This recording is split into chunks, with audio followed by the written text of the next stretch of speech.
susunod na programa ay nagpapatuloy dahil sa inyong pagmamahal, donasyon at kaloob sa Greg Durante Ministries.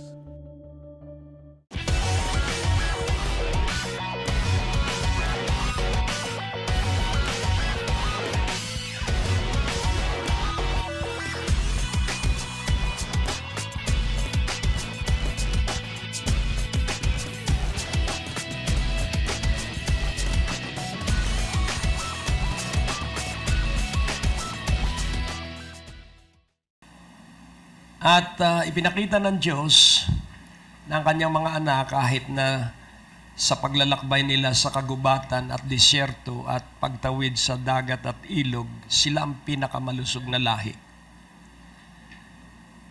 Kaya napakahalaga po na ating maunawaan na kapag ang isang tao ay nagkasakit, ang una ay yung kirot ng karamdaman. Pangalawa, pera.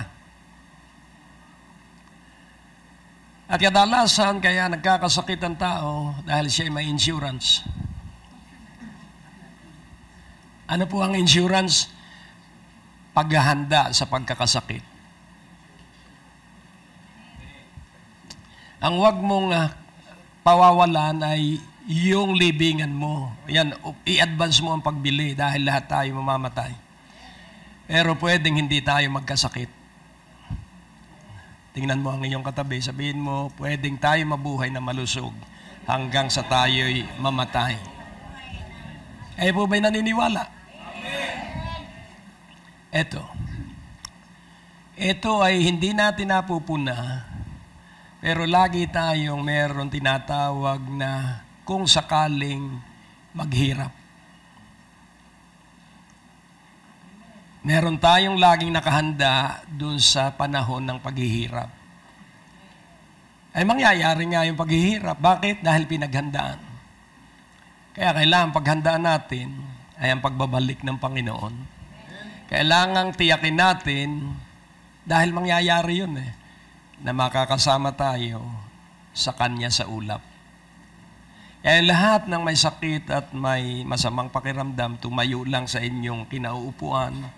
At hihilingin natin sa Diyos na gawin kayong tumanggap ng kagalingan at maging kayong malusog. Ating aangkinin sa Diyos yung kanyang pangako. Sige po, yung lahat ng may sakit, walang bayad dito dahil ang Diyos ang magpapagaling.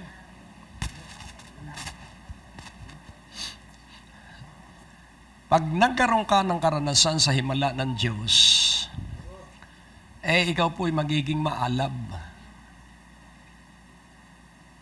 So maganap at mangyari ang pagtanggap ninyo ng kagalingan mula ulo hanggang talampakan sa lahat ng himaymay ng inyong buong katawan.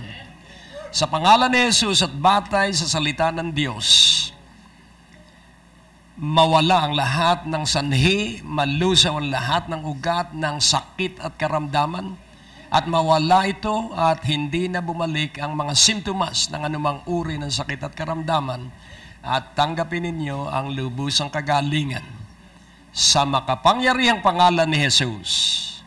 At ang lahat ng tumanggap ay sumigaw ng Amen. Amen. Purihin ang Panginoon. Sige po. So yung lahat ng laging kapo sa pera, tumayo. At tatapusin natin yan. Sige po. Yung lahat ng laging kapo sa pera, sige po, ang laging dahilan ay pamasahe. Sige, tayo. Tayo yung lahat ng kapo sa pera. Sige po. Praise God. So, iyong itihaya yung kanang kamay mo.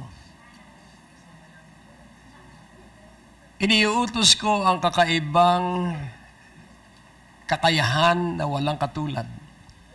Sa pamamagitan ng inyong palad, kayo ay pagkakatiwalaan ng Diyos ng malalaking halaga ng salapi simula sa sandaling ito.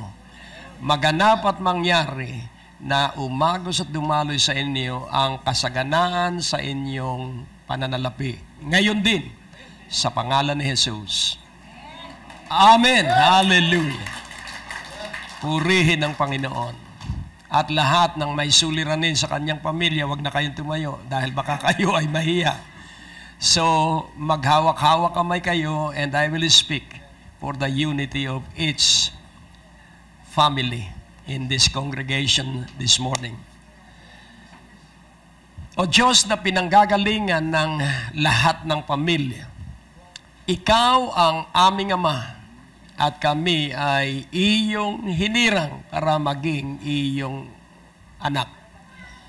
Kaya lahat ng pamilya na represented ngayong umaga, aking inaangkin ang pagtibay nila, ang pag-unlad ng bawat pamilya ng lahat ng naririto, at hinihiling ko na maranasan nila ang makapangyarihan mong pagsama 24 oras araw-araw at magkaroon ng supernatural divine activity sa kanilang bahay at magkaroon ng kaligayahan at kapayapaan ng kanilang bahay at buong sambahayan.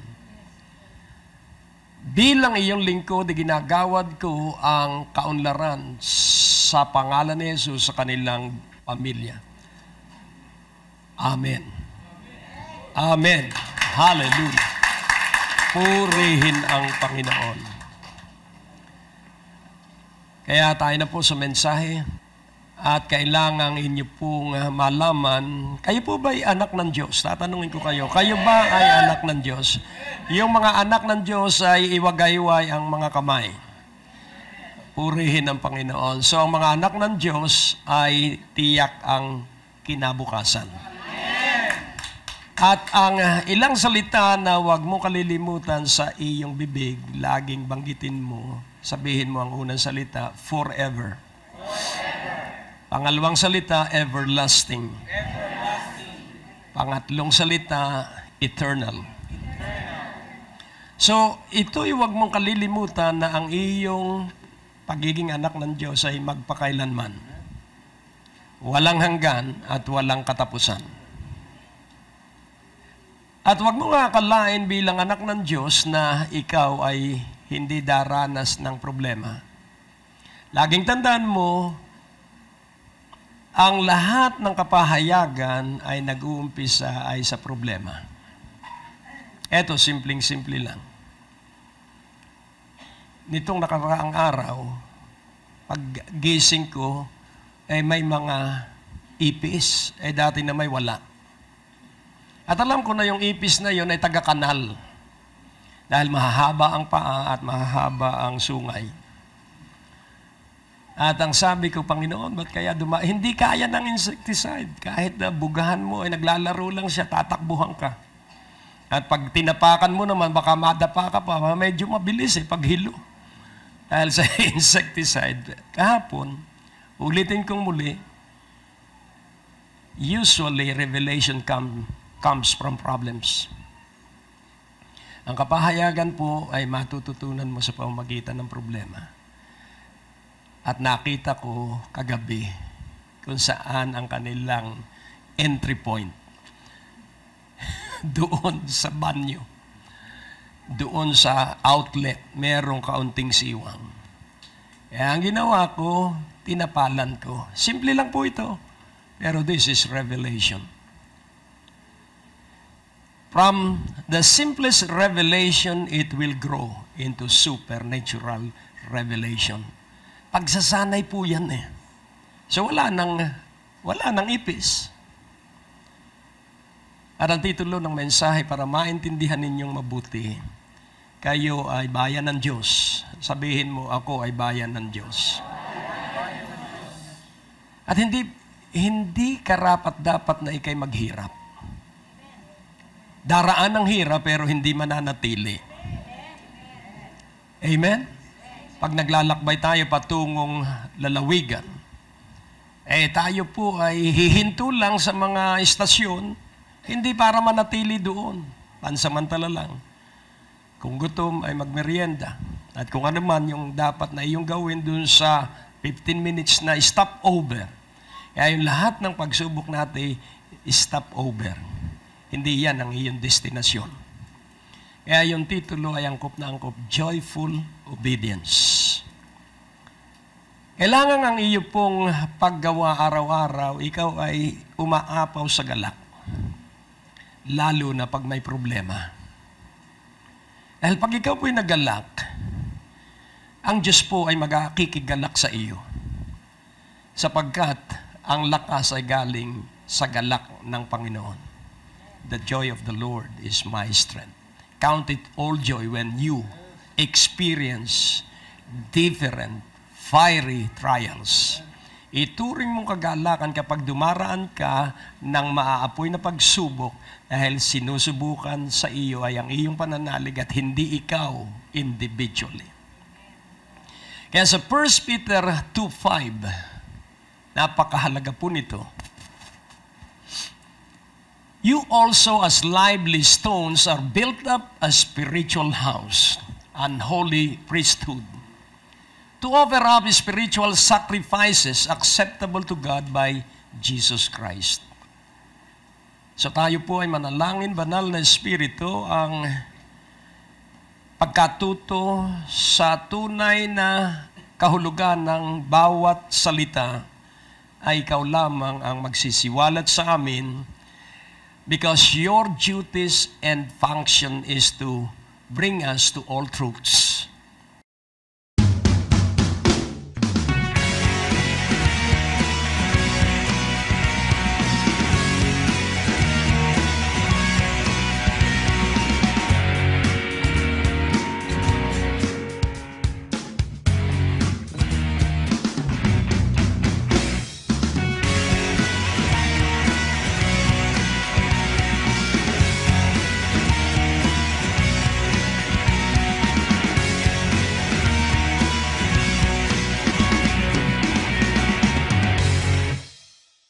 Magalak, magpuri at luwalhati ng banal na pangalan ng ating Panginoong Hesus.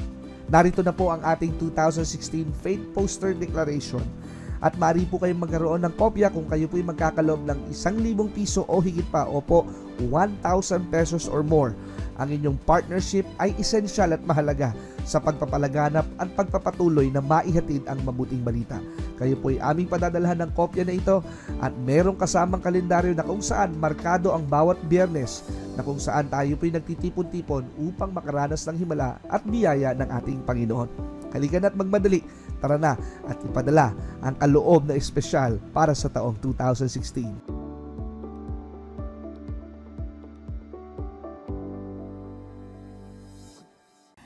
Kaya igawad mo sa lahat ng anak ng Diyos na naririto ngayon yung pagkatuto sa katotohanan ng nasa salita ng Diyos. Sa pangalan ni Jesus, Amen. So pansinin po natin lively stones, and then spiritual house, and then holy priesthood, and then offer up spiritual sacrifices acceptable to God by Jesus Christ. Kaya kung titingnan po natin, ang bawat isa sa atin ay katulad ng isang bato. At laging tandaan natin na ang bawat isa rin sa atin ay templo ng banal na Espiritu. Ulitin ko ang tanong ko sa inyo, ikaw ba'y siguradong anak ka ng Diyos? Totoo bang si Jesucristo'y Panginoon ng iyong buhay? Sabihin mo nga, si Jesucristo ang aking Panginoon. Tagapagligtas at Diyos. So yan, totoo na ngayon. Amen? So dito makikita natin ang lahat ng nakay Kristo, ang kaniyang katawan ay templo ng banal na Espiritu. At pag sinabing templo ng banal na Espiritu, sa iyong katawan nakatira ang Panginoong Jesus at ang banal na Espiritu. Kaya kailangan maintindihan natin Christ in us and Christ all around us. Si Jesucristo sa loob natin at si Jesucristo sa paligid natin. Ang napapahamak ang bayan dahil sa kawalan ng pangitain. People are destroyed for where there is no vision, people are destroyed. They do their own things. Ang isa pa na nakapagwawasak sa tao, ang sabi ng Panginoon, my people are destroyed for lack of knowledge. So, ignorance. No vision and then ignorance. Walang pangitain at ito ang sanhi ng kamangmangan. So, maliwanag na ang katalinuhan ay galing sa pangitain. Know the vision and communicate the vision to yourself and decide to live the vision. Embrace the vision and live the vision. And what is the vision? At yun po ang ating pag-uusapan sapagkat kailangan po na ikaw ay nagagalak sa pagkamasunurin. Tatlo ang ugali ng maraming Kristiyano. Wag ng tao, Kristiyano. Una, maraming Kristiyano ang madaling magselos. Jealousy. Pangalawa ay maraming Kristiyano ang inggitero at inggitera. Kristiyano po ito. So, envy. Kaya kapag ang isang Kristiyano ay siloso, napakatindi po ng pagsiselos sapagkat ang isang nagsiselos, ayaw niya na meron yung kanyang pinagsisilosan. Gusto niya siya lang. Kaya napakahalaga na mapagtagumpayan po ito ng bawat isa. Dahil ang magiging resulta ng jealousy and envy is wrathful anger.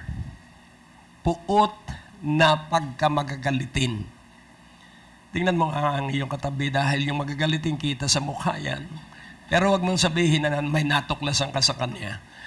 Dahil alam mo, wala yung higpit sa muscle ng iyong mukha pag ikaw ay laging masayahin. At mapupuna mo yan dahil pagpasok mo pa lang sa mga pintuang may gwardiya, babatiin ka. Pero pag medyo nakakatakot ang mukha mo, hindi ka babatayin, baka magalit ka pa sa kanya. Kaya laging tandaan mo po, maintain a smiling face. Tingnan mo ang iyong katabi at makikita mo na yan ay palangiti. Hindi pa yan nagsasalita ay bukas na ang kanyang mukha. Kaya sa kanya ibibigay ang PO. Amen? Kaya ano po mabuti? Ito po ay pagiging joyful. Pagiging lagi kang nagagalak. Naungusan ka? Nakuha yung iyong mga pinadalang gamit sa balikbayan box, ngumiti ka lang. Sapagkat papalitan nung nagpadala. Nakukuha niyo po, huwag kang magagalit. Dahil laging talo tayo pag tayo nagalit, dahil tayo ay hahatol. Hindi natin gawi yung paghatol. Pag minsan nakakahatol tayo, pero madali tayong magsisi at ating hinihiling agad sa Panginoon na tayo ay patawarin. Ang awa po, mercy, is compassion and forgiveness. Laging hangarin mo ang habag at pagpapatawad ng Diyos. Araw-araw. Kaya ito pong September, August-September is month of Elul. Napakahalaga po nito dahil ito po ay sa feast. Meron pong ilang feast ang Israel at yun po ngayon ay Feast of the Tabernacles na magaganap po ito sa 28.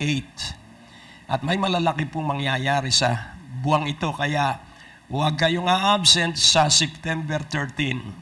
Dahil yun yung final day ng Jubilee. Yun yung final day ng 7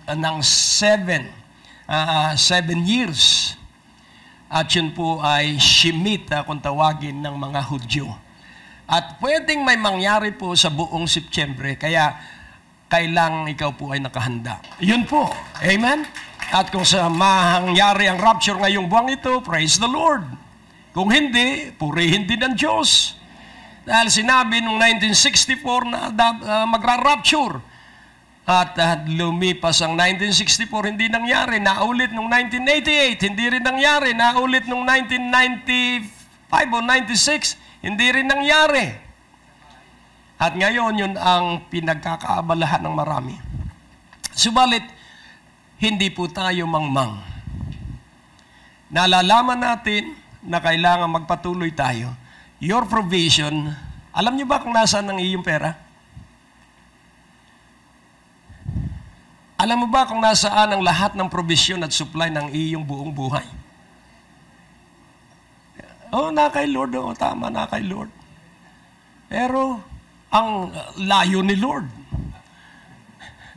Nasa high and lofty place sa langit. Nasaan ang iyong kayamanan at pagpapala? Kaya nagkakasakit ang mga tao dahil baktot na sa kahahanap ng pera, hindi matagpuan ng pera. Kaya gagawa sila ng paraan para kunin ang pera ng iba sa hindi matuwid na pamamaraan. Sabihin mo sa iyong katabi, hindi tayo gayon. Amen?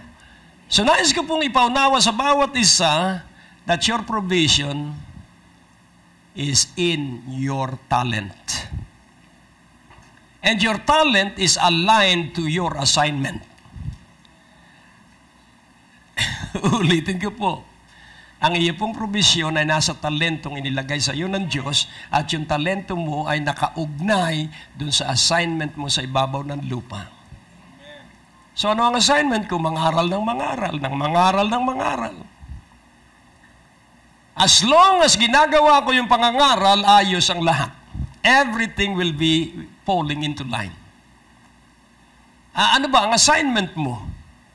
Kung ang assignment mo ay sa bahay ka lang, payayamanin ng Diyos ang asawa mo, pero ayusin mo ang buo mong bahay.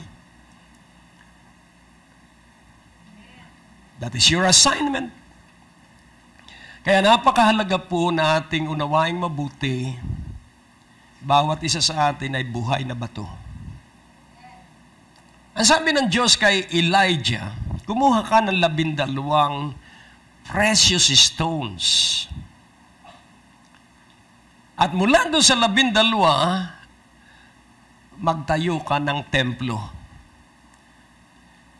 Kaya nais kong ating maunawa at maintindihang mabuti na bawat isa sa atin, so atin pong unawain, kailangang maintindihan mo, ulitin ko uli ang tanong sa 2 pagkakataon, tiyak mo bang anak ka ng Diyos? Dapat lumalakas ang amen mo, huwag kang mag-aalinlangan kahit hindi mo pa maunawaan. Ika-4 na tanong, tiyak mo bang anak ka ng Diyos?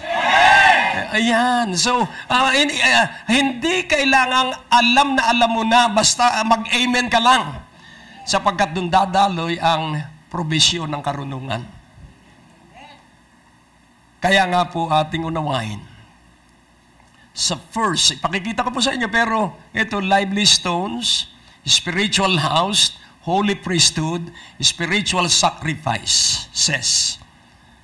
Ulitin natin, ano? Ano ang una? Lively stones, spiritual house, holy priesthood, spiritual sacrifice. Dito po nakasalalay ang pagtatagumpay natin laban sa pagsama ng panahon. Darating ang araw na wala na ang yelo ng North Pole ba yun? Ng South Pole? Mawawala yan dahil dun sa CERN.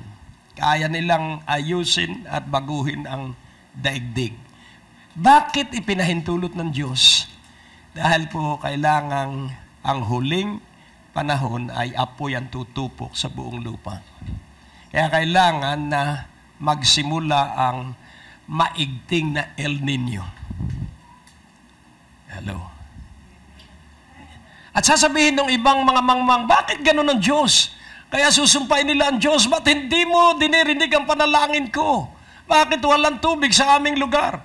Ang mga tunay na anak ng Diyos ay magdidiwang sapagkat pwedeng magpadala ang Diyos ng tubig sa mahiwag at mahimalang paraan. Our God is a supernatural, miraculous God.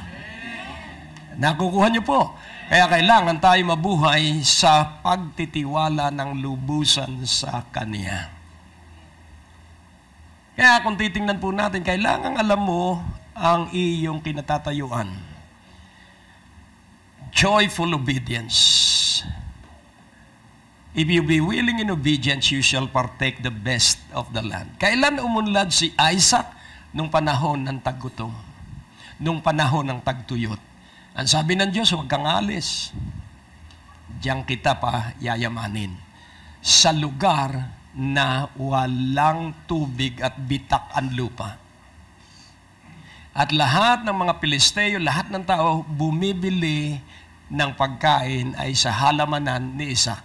Sino ang may kagagawan at bakit sa kanyang lupa lamang may pagkain? At bakit gumawa ang Diyos? Dahil sinunod niya ang Diyos. Kadalasan marami ang taong hindi susunod sa Diyos. Dahil unang laging sinasabi ng tao, wala siyang pera. Huwag kang magsasalitang wala kang pera. Hindi pa lang dumarating. Pero hindi ka mawawala ng pera. Tingnan mo, hanggang ngayon buhay ka pa. Ibig sabihin, hindi ka pinababayaan ng Diyos. Kaya nga, iyong intindihing mabuti dahil kung hindi mo maunawaan kung sino ka, hindi ka rin makikilala ng mga kamag-anak mo kung sino ka dahil mismong ikaw hindi mo alam kung sino ka. Sino ka nga ba? Sa 1 Corinthians 3:16, know you not. So napakaganda po nung umpisa ni Pablo. Hindi mo ba nalalaman? So, my people are destroyed for lack of knowledge. Hindi sinabing without knowledge. With knowledge, but lacking knowledge. Know ye not that you are the temple of God and that the Spirit of God dwelleth in you? Katanungan po ito. Ano po ba ang kahalagahan ng Espiritu ng Diyos ay nasa bawat isa sa atin? Ano ang kahalagahan? Ang justification po is by the blood. Pero ang glorification po ay by the Holy Spirit. So, naligtas tayo dahil sa dugo ng Panginoong Hesukristo at dahil sa kanyang muling pagkabuhay at pag-akyat sa langit, ibinigay niya sa atin ang banal na Espiritu, kaya ang lahat sa atin ay sinasamahan ng banal na Espiritu, kaya tayo nagagalak kahit sa pagsubok.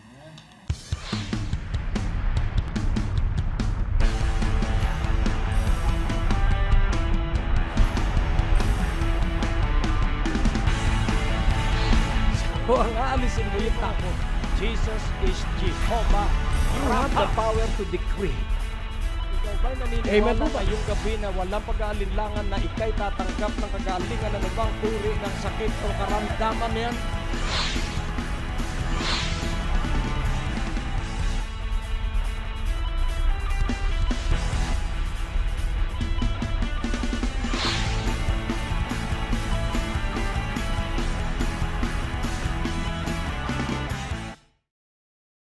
Ang ating Diyos ay Diyos ng himala. Siya hindi nagbabago noon, ngayon at magpakailanman. Kayo po'y aming inaanyayahan sa araw ng Biyernes para sa ating Friday Night Revival Meetings sa darating na September 2, September 9, September 16, September 23, at September 30. Maranasan po natin ang kadakilaan at kaluwalhatian ng ating Panginoon. Nagpapagaling po siya at nagpapala hanggang sa ating panahon. Tayo na sa biyaya ng Diyos Christian Fellowship, 2nd floor, Medicare Building, Ortigas Avenue, Greenville, San Juan, sa ganap na alas 6:30 ng gabi. Magsama-sama po tayo at patuloy nating maranasan ang biyaya at katapatan ng ating Panginoon. Tandaan po ninyo, mahal na mahal ka ng ating Panginoon at hangad niya at nais niya na makita ka sa katagumpayan, kalakasan, kagalingan at magandang kalusugan.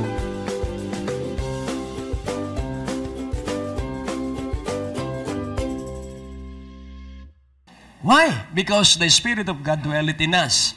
So, ang dala ng banal na Espiritu ay laging kagalakan. Amen po ba?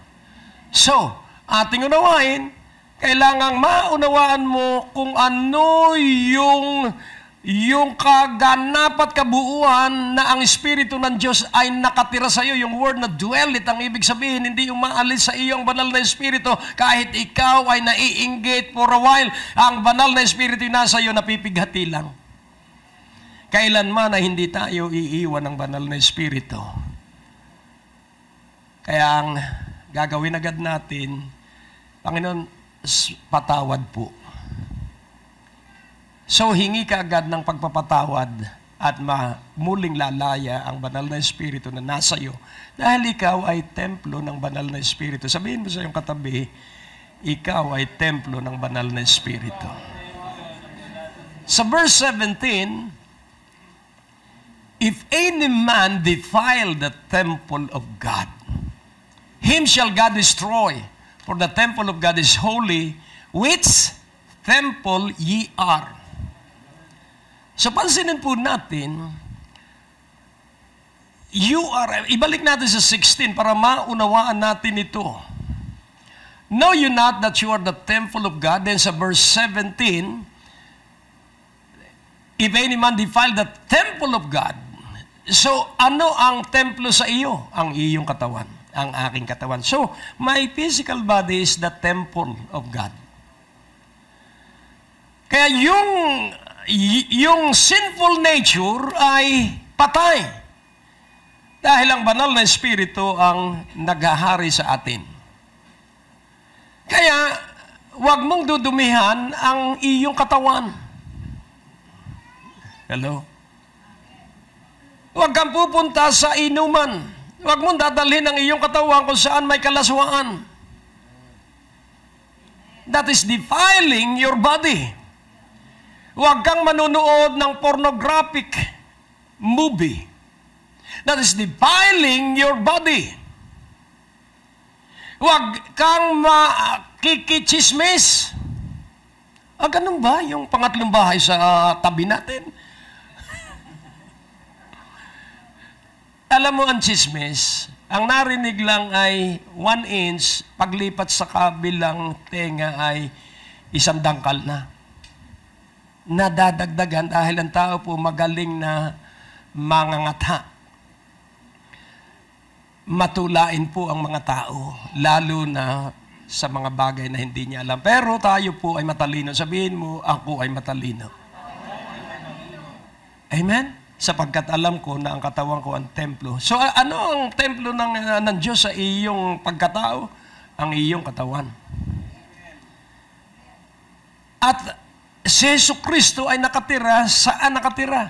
Sa iyong espiritu. Kaya itong katawan, ito ang container, ito ang carrier ng Panginoong Jesus at ng banal na espiritu.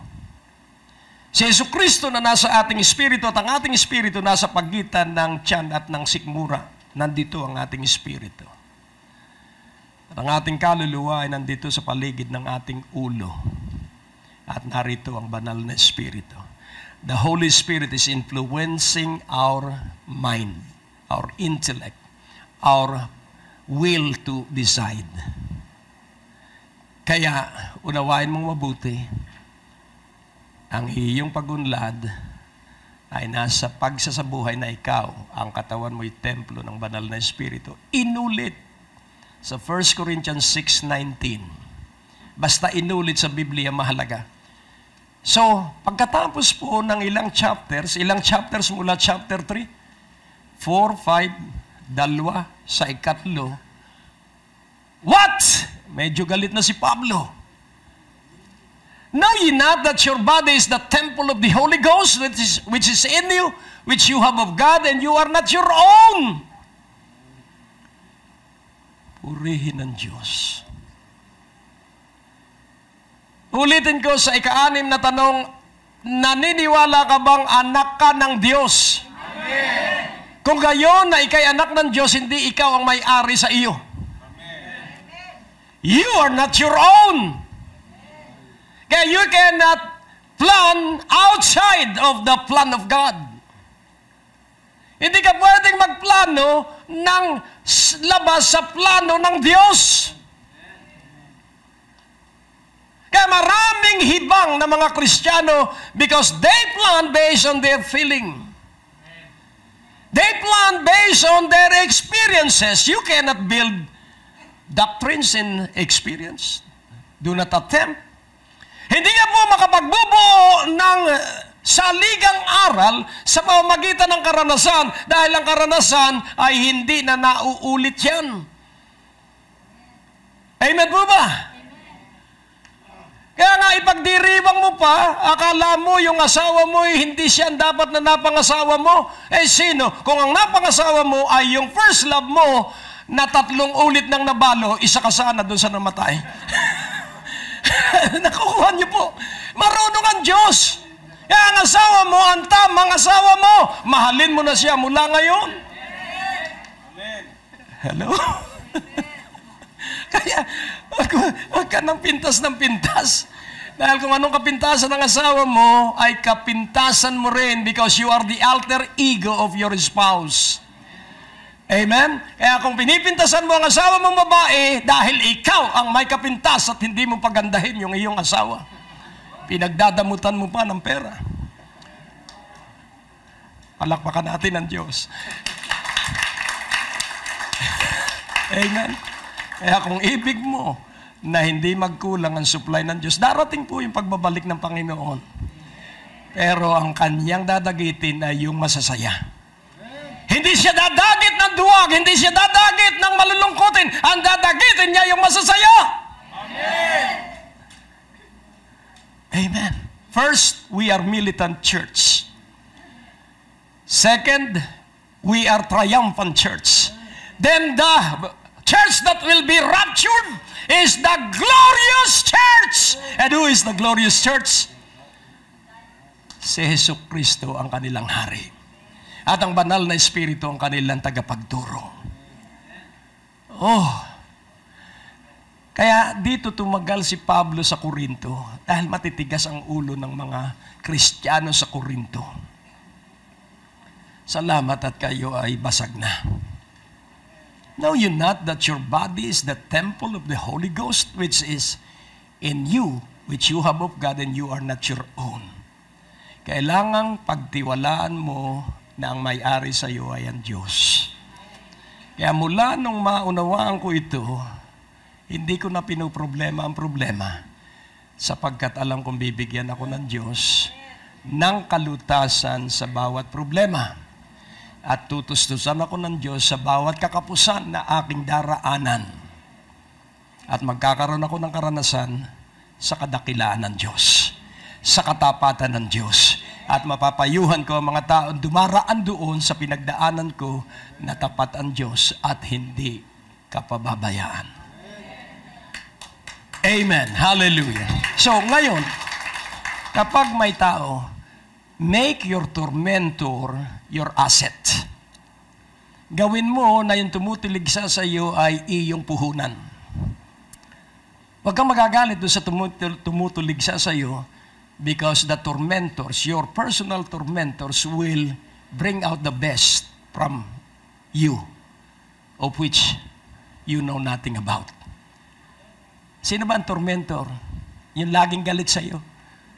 Meron bang taong laging galit sa iyo? May boss ka ba na laging galit sa iyo?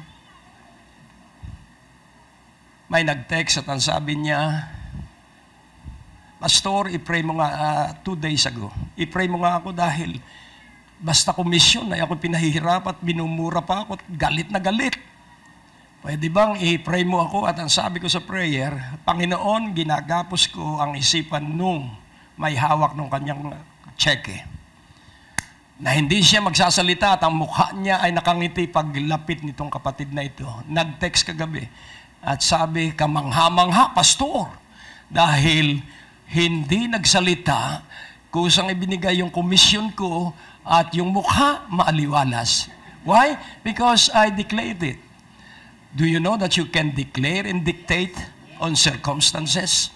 Nasa iyo yan. Why? Because the Holy Spirit is in you. Ang sabi ng Biblia, hindi natin kalabay tao, ang kalaban natin diablo. Kaya huwag mong harapin ang tao, ikaw. Kaya you are a spiritual house and you are, ano yun, sa, yung priest, anong sabi ro sa ating 1 Peter 2:5? So, ibalik natin doon dahil you are a spiritual house. You are a holy priesthood. So, pansinin po natin, ikaw, ano ba ang priest? Alam mo ba ang priest? Pare, sa Tagalog. Ang priest po ay ganito. Ang Diyos at ako at yung na sa likod na idinadalangin ko. So, ako'y namamagitan sa pagitan ng Diyos at ng tormentor ko. Hello. So, ako'y namamagitan sa harapan ng Diyos at doon sa mga taong gustong magkaloob sa ministeryo pero wala pang kakayahan. So I am mediating, I am interceding, na lahat ng mga dumadalo sa gawain ito ay yumaman. So that is my vocation. So I am professing that you will be blessed beyond measure, beyond your asking or beyond your imagination. At kapag naganap at nangyari yung mga bagay na hindi mo hiningi at na dumating sa iyo, ano ang mangyayari? Magdiriwang ka sa Diyos. At haharapin mo na ang mga susunod mong suliranin at krisis. Sapagkat ang alam ko, pag ikaw ay nasa krisis, you will experience breakthrough. Amen. Pag ikay nasa problema, amen, matututo kang lumutas ng mga suliranin. So you are a lively stone, a spiritual house, a holy priesthood, and you are to offer spiritual sacrifices. Ano ba itong mga spiritual sacrifices? Pag sinabi pong spiritual, ito ay mga bagay na hindi pang lupa. So, ang praises po ay spiritual sacrifice. Magpuri ka sa Diyos. Paano mo ba pinupuri ang Diyos? Purihin mo ang Diyos dahil sa Kanyang kadakilaan. Purihin mo ang Diyos dahil sa Kanyang katapatan. Purihin mo ang Diyos dahil ikaw ay dinugtungan ng buhay. Dahil ang Diyos ay Diyos na nagdudugtong at nagpapahaba ng buhay. So ano pa ang spiritual sacrifices? Pagbibigay ng pasalamat sa Diyos. Ano pa ang spiritual sacrifices? Laging pinapaalaala mo sa Diyos ang Kanyang pagkamaawain, ang Kanyang pagkamahabagin. So, inaalay mo, Panginoon, ikay maawain, ikay mahabagin, dumaan ako sa iba't ibang sakit, pero ako'y pinagaling mo, 4 na ulit akong idinaan mo sa bingit ng kamatayan at nalagpasan ko ang lahat ng yun. Yun po ang aking karanasan. Kaya't ako ay nagpapatuloy sa tibay at katatagan ng aking pag-asa sapagkat alam ko na siya ang may-ari ng aking katawan. Kaya nga, unawain mong mabuti, hindi laban sa iyo ang iyong kabiguan. Ulitin kong muli, hindi laban sa iyo ang iyong kabiguan.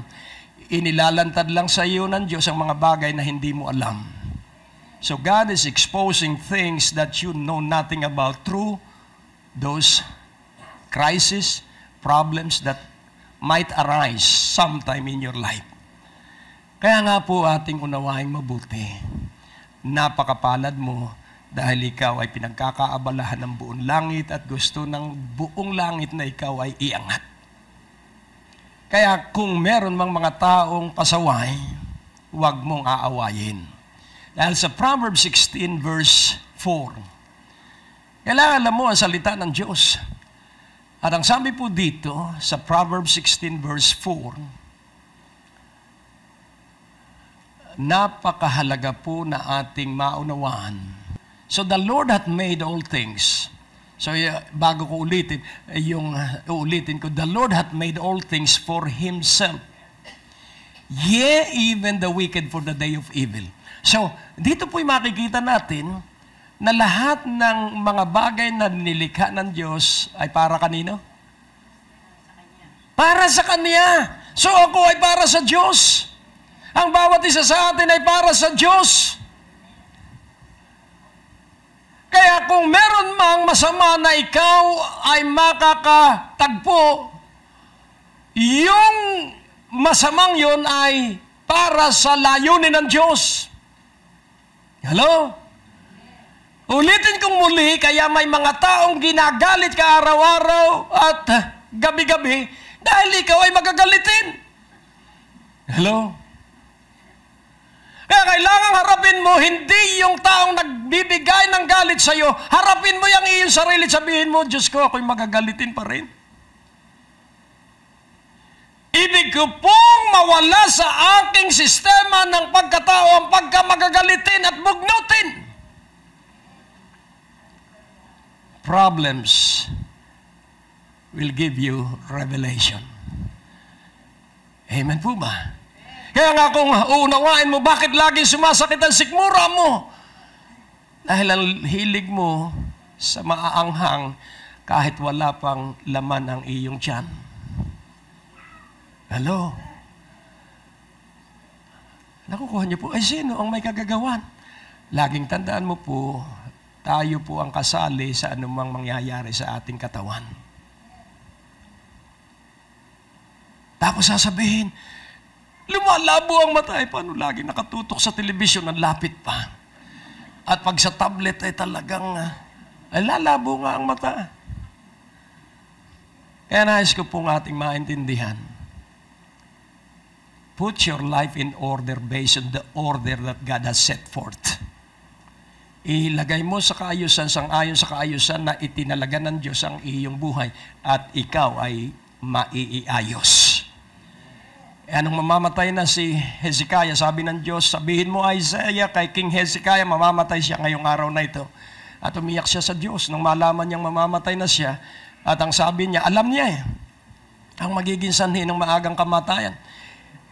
Hindi po mahaba ang buhay ng masasamang damo, huwag ka pong maniniwala doon.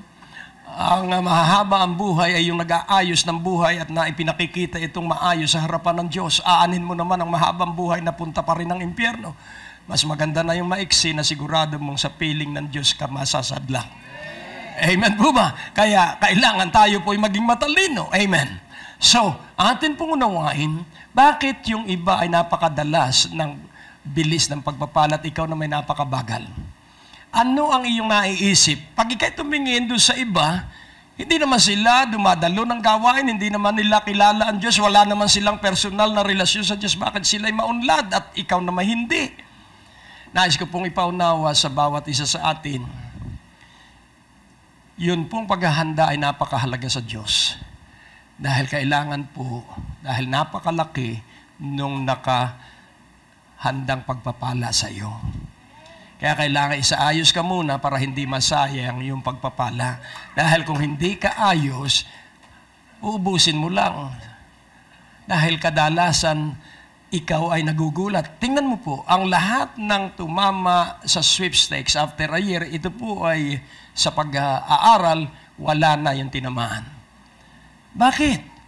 Eh dahil kasi hindi nila alam kung paano pangangasiwaan yung laki ng pera. Eh sanay lang sa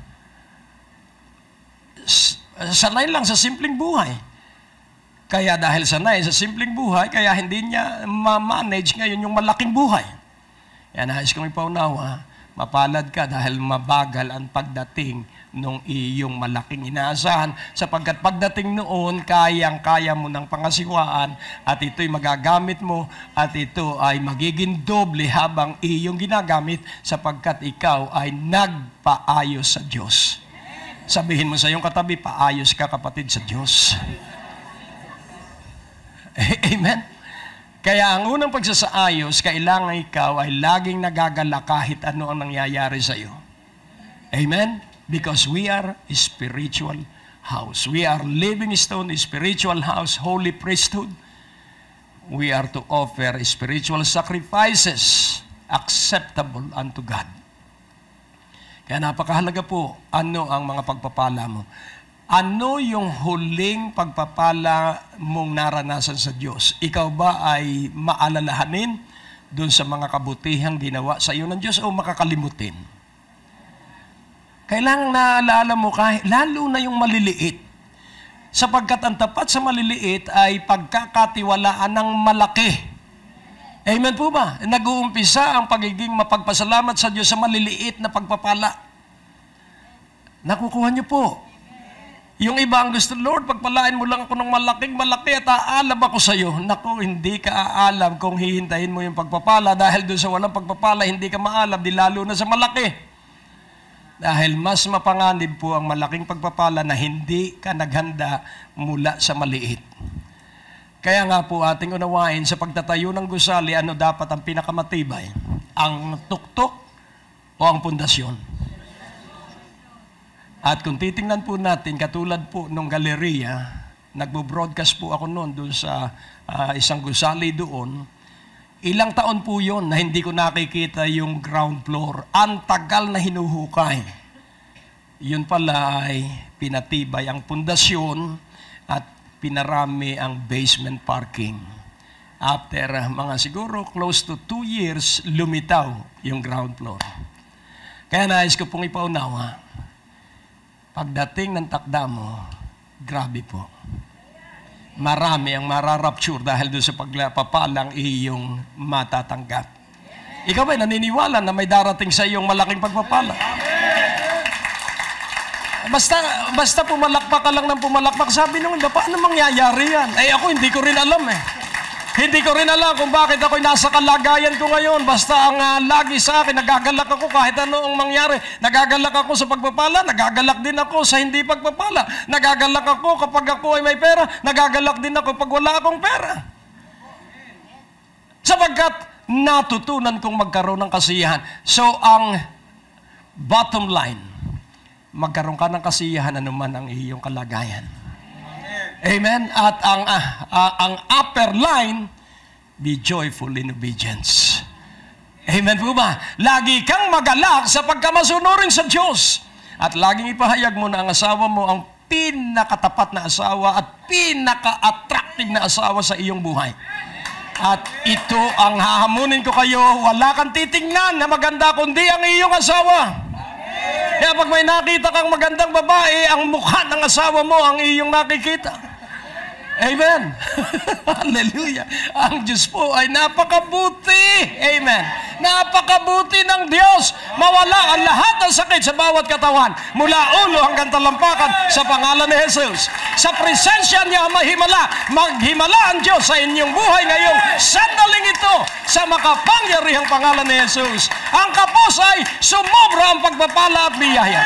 Makapagdala kayo ng maraming kaluluwa sa paanan ng Panginoon.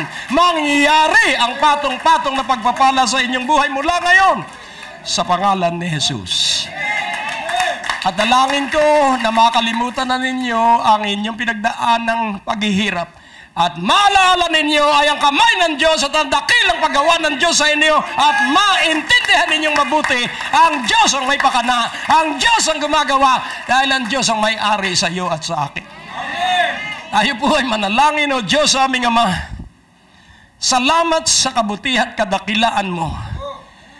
At dahil ikaw ang may-ari sa amin, handa kami na mga siwa sa malalaking biyaya at pagpapala. Na hindi kami maihihiwalay sa iyo, sa halip marami ang mahihikayat namin pa tungo sa iyo dahil sa malalaking pagpapalang ito na darating sa amin. At mangyari ito ngayong buwang ito sa bawat isa. Sa ngalan ng Ama, ng Anak at ng Banal na Espiritu at ang lahat ng naniniwala, tumayong mabilis sa pangalan ni Jesus.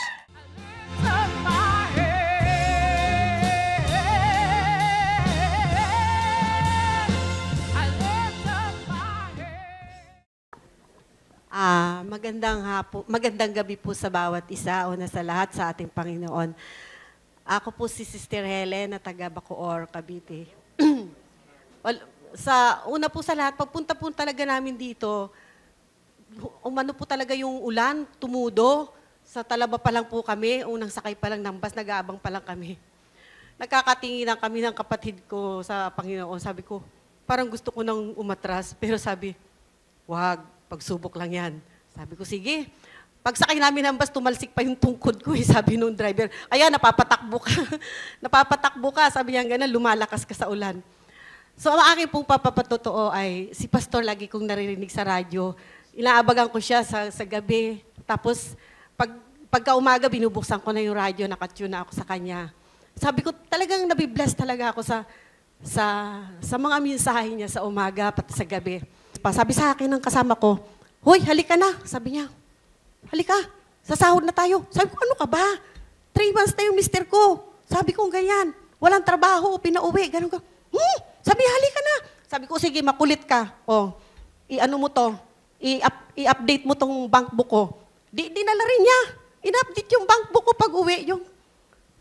Yung binigyan niya sa akin. Sabi niya, oy, ito na yung pera, yung bangko mo. Ay, ang kasalukuyan po namin nun, sinasahod namin nun, 10,000 pa lang. Nung panahon ng yung mga 60,000 na ganoon. Sabi mo, wala kang pera, laki-laki pa ng pera mo. Sabi ko, tingin ko, wala naman, 37 pa rin to. Talaga ako si Eris, niluloko ko. Nilagay ko doon sa sa escaparate. Umupo na ako, nanonood ako ng TV. Pero yung TV na yon, hindi ko naman Wala sa isip ko yun. Iniisip ko, Lord, sana naman kaya kami kukuha ng pagkain mamayang gabi. Ang mga anak ko, kaya ko tiis yung sarili ko, pero ako hindi ko kayang tiis yung mga anak ko. Sabi sa akin, tingnan mo kasi yung bank book mo. May naririnig, may naano kung ano. Sabi ko, 3 beses, kinulit niya ako. Di tumayo ako. Kinuha ko. Tiningnan ko. Ha? Sabi ko, 37,000? Kaya pala ako si Eris, kala ko nagbibiro. Tapos pinatawag ko yung mister ko. Sabi ko, tingnan mo may pera. Pina-update ko yung 37 pesos, naging 37,000. Sabi niya, oo nga, no, baka hindi atin yan. Wala naman akong inaasahan darating na pera. Sabi ko, oo nga, baka nagkamali yung teller. Sabi ko, magkakamali yung teller. Siyempre pag wala kang kinakain, hindi ka magdamag makaisip kung saan yung pera na yun, di ba? Sabi niya, para malaman natin, luluwas ako ng opisina. Kasi baka galing sa opisina. Dilumuwas siya magang-maga. Pagdating niya sa opisina, nakatayo siya doon. Sabi niya ng manager nila, Uhiron! Sabi niya ganun.